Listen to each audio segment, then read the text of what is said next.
आज हम बात करने वाले हैं जो कि बहुत ही इम्पोर्टेंट और बहुत ही एक पैनिक सिचुएशन डेवलप हो रही है करंट में, जो एक पेंडेमिक चाइना में चल रही है, ह्यूमन मेटान्यूमो वायरस, HMPV वायरस जिसे हम कहते हैं, उसके बारे में। तो सबसे पहले मैं आपको बताता हूँ ये क्या है। ये ह्यूमन मेटान्यूमो वायरस जो है, ये एक RNA वायरस है, अगर हम मेडिकल टर्म में बात करें, जो कि पैरामिक्सेरिडी फैमिली से बिलोंग करता है और कॉमनली ये रेस्पिरेटरी ट्रैक सिस्टम को इन्फेक्ट करता है। तो कॉमनली ये कोल्ड, कफ, बहुत ज़्यादा सीवियर अगर होगा तो निमोनिया और ब्रोंकाइटिस ये सब होने की इसमें चांस होते हैं, परंतु कॉम्प्लिकेशंस बहुत कम केसेस में होती हैं। इस बैक्टीरिया की अगर बात करें तो ये कोविड-19 से लोग इसे कंपेयर कर रहे हैं, बट ऐसा नहीं है।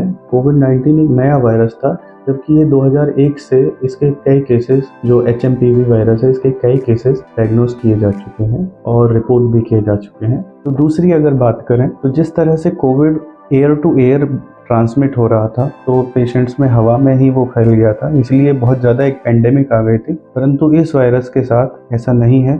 ये जो हमारी खांसी और छींकों में जो ड्रॉपलेट्स होती हैं, तो उनके थ्रू ये फैलता है एक इंसान से दूसरे इंसान में। तो इसके ड्रॉपलेट इन्फेक्शन के फैलने की वजह से इसके पेंडेमिक बनने की संभावना बहुत कम है और इसको रोका भी जा सकता है। जैसे कि अगर हम अच्छे से हैंड हाइजीन करते हैं, जो कि हम हाथ धो लेते हैं, और दूसरा अगर हम मास्क यूज़ करते हैं, तो इसको इजीली प्रिवेंटेड किया जा सकता है। उससे क्या है, हमारे ड्रॉपलेट्स मास्क की वजह से रुक जाएंगे और हैंड हाइजीन की वजह से वो एक दूसरे को जो फैलता है, जो ड्रॉपलेट हमारे हाथों पे होते हैं, तो वो भी नहीं फैलेंगे। अब बात कर लेते हैं लक्षण की। तो लक्षण में ज़्यादातर ये जो है 80 से 90% केसेस खांसी जुकाम की तरह होते हैं और अपने आप ठीक भी हो जाते हैं, परंतु कुछ प्रतिशत केसेस जो कि हाई रिस्क ग्रुप होते हैं, उनमें हाई रिस्क ग्रुप में जैसे कि 14 साल से छोटे बच्चे, बुजुर्ग, 65 साल से ऊपर, या फिर जिनको पहले से सांस की कोई समस्या है, या जैसे जिनकी किसी की इम्यूनिटी अगर कम है, जो अनकंट्रोल्ड डायबिटीज जैसे बीमारियां हैं,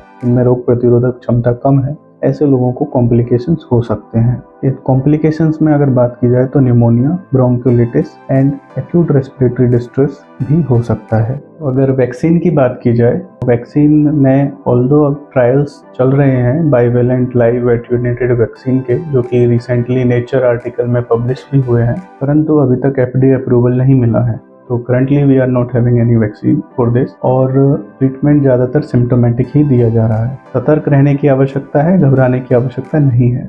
धन्यवाद।